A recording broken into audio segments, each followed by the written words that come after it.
শিক্ষকদের আলোকবর্তিতার সাথে তুলনা মুখ্যমন্ত্রী মানিক সাহার। ত্রিপুরাকে তৃতীয় পূর্ণ স্বাক্ষর রাজ্য হিসেবে কেন্দ্রীয় সরকারের ঘোষণার কথা জানালেন মুখ্যমন্ত্রী। রাজ্য সরকার শিক্ষা উন্নয়নে অগ্রাধিকারের ভিত্তিতে কাজ করছে বলে রাজ্যভিত্তিক শিক্ষা দিবস পালন অনুষ্ঠানে জানালেন মুখ্যমন্ত্রী মানিক সাহা। ডক্টর সর্বপল্লী রাধাকৃষ্ণন ছিলেন ভারতের দ্বিতীয় রাষ্ট্রপতি। একাধারে ছিলেন প্রখ্যাত পণ্ডিত ও দার্শনিক। দৃঢ় প্রবক্তা হিসেবে আজও তাঁর জুড়ে মেলা ভার। তিনিই বলেছিলেন, শিক্ষার শক্তি আছে এবং জাতি গঠনে শিক্ষকদের গুরুত্ব অপরিসীম। 5 সেপ্টেম্বর ডক্টর সর্বপল্লী রাধাকৃষ্ণনের জন্মদিন। দিনটি গোটা দেশে জাতীয় শিক্ষক দিবস হিসেবে পালন ভারতের ঐতিহ্যে পরিণত।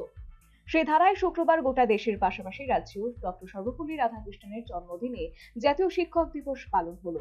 এদিন রবীন্দ্র শতবার্ষিকী ভবনে বিদ্যালয় শিক্ষা দপ্তর রাজ্য ভিত্তিক 64তম শিক্ষক দিবস পালনের আয়োজন করেছে। অনুষ্ঠানের প্রধান অতিথি হিসেবে উপস্থিত ছিলেন মুখ্যমন্ত্রী ডক্টর মানিক সাহা। এছাড়া পদ্মশ্রী পুরস্কার প্রাপ্ত রাজ্যের শিক্ষাবিদ ডক্টর অরুণোদয় সাহা সহ বিদ্যালয় শিক্ষা দপ্তরের অন্যান্য বিশিষ্ট আধিকারিকরা অতিথি হিসেবে উপস্থিত ছিলেন।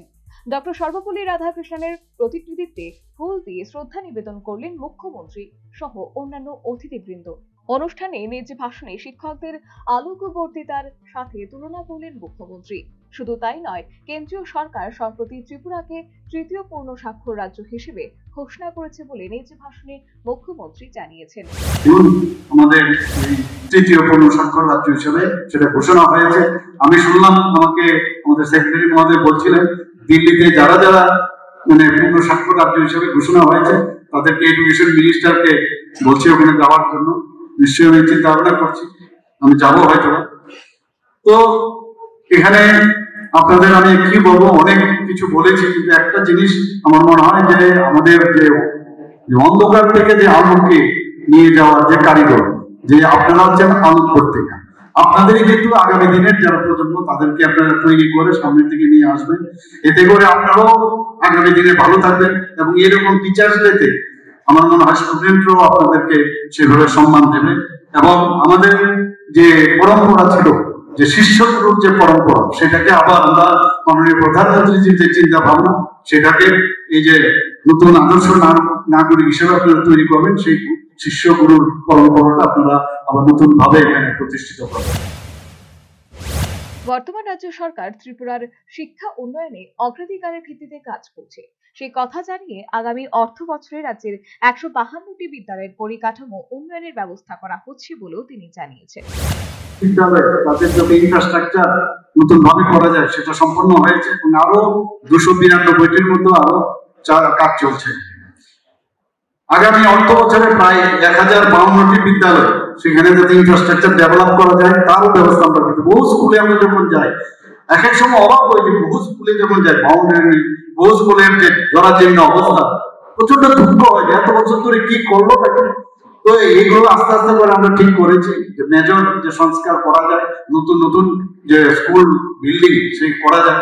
এবং আপনারা দেখেছেন এর মধ্যে বহু জায়গার মধ্যে স্কুল বিল্ডিং এর মধ্যেও আমরা উদ্বোধন করতে যাচ্ছি, যেখানে প্রাকৃতিক দুর্যোগের কারণে বহু স্কুল, প্রায় 200টির মতো স্কুল যেগুলো খারাপ হয়ে গেছে, সেখানে 12 করোড় আমরা অলরেডি দিয়েছি। পিএম জনমন প্রকল্পে 32টি হোস্টেল এবং ধরতি আবার জনজাতি গ্রাম উৎসর্গ অভিযানে 15টি হোস্টেল, সেটাও এই প্রকল্প আমরা অনুমতি দিয়েছি। শিক্ষকদের মান উন্নয়নে রাজ্য সরকার প্রয়াস চালিয়েছে। সেই লক্ষ্যে 2024-25 সালে 19,800 জন শিক্ষকের বিশেষ প্রশিক্ষণের ব্যবস্থা করা হয়েছে বলেও তিনি জানান। ছাত্রছাত্রীদের সহায়তায় রাজ্য সরকার যে সমস্ত উদ্যোগ গ্রহণ করেছে সে সমস্ত তথ্য এদিন অনুষ্ঠানে মুখ্যমন্ত্রী নিজ ভাষণে তুলে ধরেন। আমাদের ছেলেমেয়েরা আজকে 8 জন, এখন পর্যন্ত আমাদের সরকার আসার পর 8 জন ছাত্রী আইআইটি তে চান্স পেয়েছে, 13 জন এমবিবিএস এ পেয়েছে, 13 জন এনআইটি তে পেয়েছে। আমরা চেষ্টা করছি, একের পর এক আমরা চেষ্টা করে যাচ্ছি। আপনারা জানেন যে যারা ক্লাস 9-এ পড়ে, নবম শ্রেণীর যারা ছাত্রীরা আছে, তাদেরকে প্রায় 1,22,509টি আমরা ছাত্রীদেরকে বাইসাইকেল বিনামূল্যে আমরা দিয়েছি। Chief ministers annual state award for academic excellence, এই যে প্রকল্পটা আমরা শুরু করেছিলাম, তাতে করে যা তাদেরকে প্রায় 703 জনকে আমরা আইপ্যাড বা ট্যাব আমরা এদেরকে দিয়েছি। সেম বা chief minister scholarship for achievers towards higher learning, এটাকে আমরা বৃত্তিমূলক ভাবে আমরা সেটাকে আমরা নির্বাচিত করে 200 জনের মতো নির্বাচন করেছি, তাদেরকে 60,000 করে। একই সাথে তিনি বলেন, প্রতিটি রাজ্য বিকশিত না হলে 2047 সালে ভারতের বিকশিত হওয়া সম্ভব নয়। এদিনের অনুষ্ঠান একজন শিক্ষককে পণ্ডিত ঈশ্বরচন্দ্র বিদ্যাসাগর সম্মান প্রদান করা হয়। এছাড়া একজন প্রধান শিক্ষিকাকে মহারানী তুলসীবতী সম্মানে ভূষিত করা হলো। পাশাপাশি ভারতীয় বিমান বাহিনীর প্রাক্তন সেনা আধিকারিক সমীর চক্রবর্তীকে ডক্টর শ্যামাপ্রসাদ মুখার্জি সম্মাননা দেওয়া হয়। শুধু তাই নয়, 34 জন শিক্ষক শিক্ষিকাকে শিক্ষক সম্মাননা 2025 প্রদান করা হয়। সর্বোপরি যথাযোগ্য মর্যাদায় শুক্রবার রবীন্দ্র শতবার্ষিকী ভবনে 64তম রাজ্যভিত্তিক শিক্ষক দিবস উদযাপিত। অনুষ্ঠানে শিক্ষকদের আলোক বক্তৃতার সঙ্গে তুলে ধরলেন মুখ্যমন্ত্রী মানিক সাহা। একই সাথে অতি সম্প্রতি ত্রিপুরাকে তৃতীয় পূর্ণ স্বাক্ষর রাজ্য হিসেবে কেন্দ্রীয় সরকারের ঘোষণার কথা জনসমক্ষে তুলে ধরেন মুখ্যমন্ত্রী doctor Manik Saha. Bureau report, News Vanguard. Last 10 minutes. A plus B, the whole square equals A square, B square, 2AB, time's up. 5 more minutes left. I've got so much time and peace of mind. Life's feeling fine. My time to shine. At SIP Abacus, we build math foundation and improve academic performance.